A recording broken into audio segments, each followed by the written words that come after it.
satu poin yang sangat penting adalah mengenai yang P3K honorer.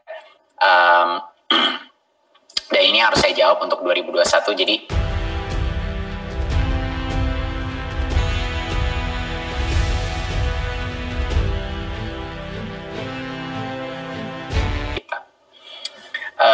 untuk semua yang berhubungan dengan kebudayaan, tadi ada pertanyaan mengenai cagar budaya dan beberapa inisiatif-inisiatif bantuan.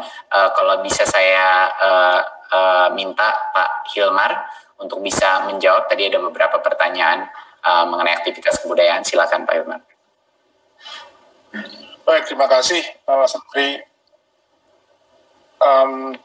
Pimpinan dan anggota Komisi 10 yang saya hormati, ada beberapa catatan tadi mengenai pertanyaan dari Pak Nuroji mengenai PP Pemajuan Kebudayaan. Ini sudah final sebetulnya, seluruhnya sudah disiapkan menunggu paraf dari Menteri Keuangan saat ini. Dan harapannya dalam waktu tidak terlalu lama ini bisa final. Mengenai cagar budaya, pertanyaan dari Pak Mustafa Kamal tadi, memang ada kasus serupa di Kodam 16 Patimura di Ambon, gitu ya, bahwa cagar budaya ini menjadi markasnya TNI Angkatan Darat, ya, khususnya Kodam. Dan tentu kita bisa inisiasi pembicaraan kalau dalam kasus di Ambon sudah sampai ke Komisi 1 juga, dan mohon dukungan kalau bisa mendiskusikan ini secara lebih menyeluruh gitu, karena memang ada misi bahwa cagar budaya yang berada di bawah atau barang milik negara itu bisa dikelola secara terpadu ya oleh Kemdikbud. Dan ini memang memerlukan satu usaha yang tidak kecil dan punya implikasi kepada anggaran juga. Terakhir, mengenai kegiatan-kegiatan, terima kasih sekali Ibu Dewi Koryati, Ibu Gustina, bahwa festival ini memang kita di masa pandemi ini semuanya dilakukan daring. Dan menurut perkiraan semester pertama ini juga kita belum bisa lakukan secara fisik. Tapi akan senang sekali kalau bisa bekerja sama dengan Bapak Ibu sekalian, menentukan lokasi-lokasi kegiatan bersama dalam bentuk festival atau lainnya yang bisa kita selenggarakan secara daring, mengingat kondisi kita belum sepenuhnya pulih. Saya kira itu, Mas Menteri, pimpinan anggota yang saya hormati. Terima kasih. Kami sangat setuju dengan masukan Komisi 10 juga mengenai intensitas daripada meningkatkan akses internet, walaupun itu bukan di bawahnya tupoksi kita.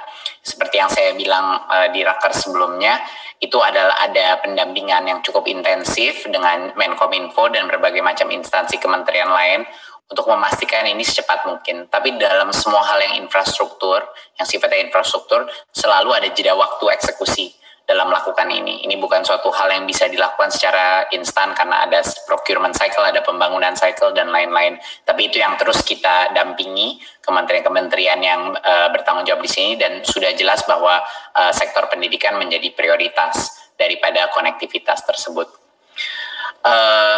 Satu poin yang sangat penting adalah mengenai yang P3K honorer. Dan ini harus saya jawab untuk 2021. Jadi kita tidak memungkinkan secara undang-undang untuk mengangkat honorer menjadi P3K. Jadi hukum undang-undang ASN, baik buat P3K atau PNS, itu tidak mungkin tanpa seleksi. Jadi itu adalah ketentuan undang-undang yang harus kita patuhi, dan juga kalau itu dilakukan tanpa seleksi, itu juga bukan hanya melanggar undang-undang, tapi juga melanggar etika kita kepada para murid-murid. Dan bagaimana kita, apa yang mereka patut mendapatkan kualitas minimum daripada kompetensi gurunya. Namun di sisi yang satu sama, tadi saya mendengar banyak komen lagi juga mengenai memprioritaskan beberapa guru-guru yang mungkin sudah punya pengalaman lebih lama atau tidak.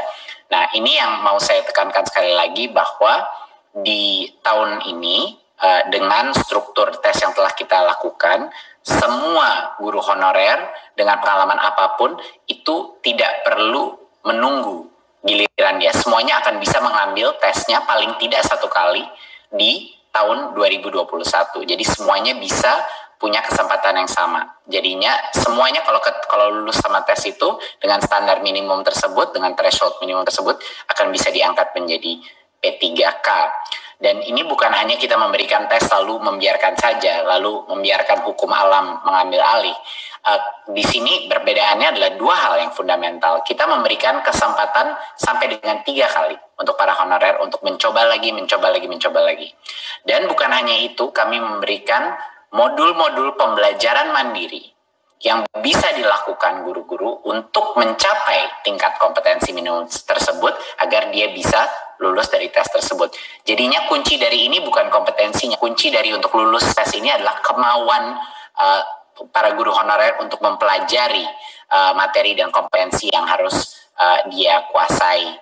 Jadi itu benar-benar tergantung motivasinya, dan motivasi itu tentunya Bapak Ibu Komisi 10 setuju dengan saya bahwa motivasi untuk belajar menjadi salah satu yang terpenting untuk guru, dan itu adalah hak dari setiap murid kita untuk mendapat guru yang mau bekerja keras untuk mempelajari apa kompetensi yang diharapkan dari sistem pendidikan untuk menjaga kualitas anak.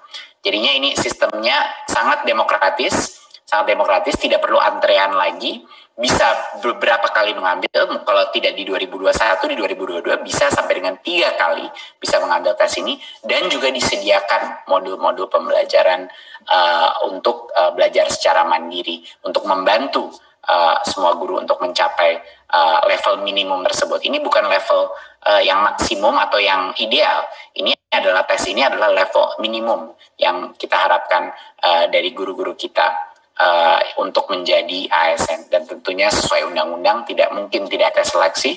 Undang-undang memandatkan kita untuk mengadakan tes seleksi. Kami menyadari di tahun ini bahwa kita berasumsi bahwa COVID itu akan terus masih berlalu, masih akan ada, dan akan selalu ada hybrid model antara yang tatap muka pun pasti akan setengah dari kelasnya itu masih melaksanakan PJJ. Jadi kami membuat perencanaan itu dengan mengasumsi bahwa COVID akan masih ada. Jadi kita harus selalu merencanakan untuk worst case scenario, dan itu memang strategi Kemendikbud. Makanya kita memperjuangkan untuk kuota belajar masih dilanjutkan. Kita tunggu apakah bantuan subsidi upah lagi akan dilanjutkan, dan optimasi daripada semua metode PJJ akan terus kita lakukan, Bapak Ibu. Itu tidak berarti bahwa bagi yang benar-benar tidak bisa melakukan PJJ, posisi Kemendikbud sangat jelas. Bagi sekolah-sekolah dan daerah-daerah yang sangat sulit melakukan PJJ, kita akan menganjurkan Pemda untuk segera mengakselerasi pembelajaran tatap muka di sekolah-sekolah itu. Kemdikbud tidak pernah bergeser daripada posisi ini. Bagi daerah-daerah yang paling sulit melakukan PJJ dan tidak bisa, lebih baik dengan protokol kesehatan melakukan tatap muka. Jadi itu adalah posisi yang Kemdikbud selalu akan mengambil untuk membela hak anak kita untuk mendapatkan pendidikan gitu. Jadi yang semakin sulit sebaiknya mulai tatap muka. Dan terus terang Bapak Ibu, Pemda ini sudah melakukan arbitrase ini di berbagai macam tempat, di mana mereka menentukan beberapa sekolah-sekolah mereka yang memang paling sulit melakukan PJJ, dan dari situlah dia melakukan tatap muka, memilih sekolahnya dan daerahnya, desa-desanya, kecamatan-kecamatannya yang untuk melakukan tatap muka, karena memang opsi PJJ-nya tidak optimal sama sekali. Saya rasa Bapak Ibu dari saya sekian. Mungkin ada pertanyaan, mohon maaf kalau tidak semua pertanyaan dan concern-nya bisa saya tanggapi secara langsung, tapi sisanya bisa kita respon secara tulis kepada Bapak Ibu. Sekali lagi terima kasih untuk dukungan dan saran-saran dari Komisi 10. Saya harapan juga tahun 2021 walaupun kita berencana untuk senario yang terburuk, tetapi kita mengharapkan dan berdoa insya Allah senario terbaik dan memitigasi dengan adanya vaksin dan lain-lain bisa mulai mengembalikan kita kepada baik sekolah tatap muka dan juga mengembalikan rasa kenyamanan kita terhadap berinteraksi sebagai masyarakat Indonesia, agar identitas kita sebagai bangsa Indonesia masih terjaga dan masih utuh. Terima kasih. Wassalamualaikum warahmatullahi wabarakatuh.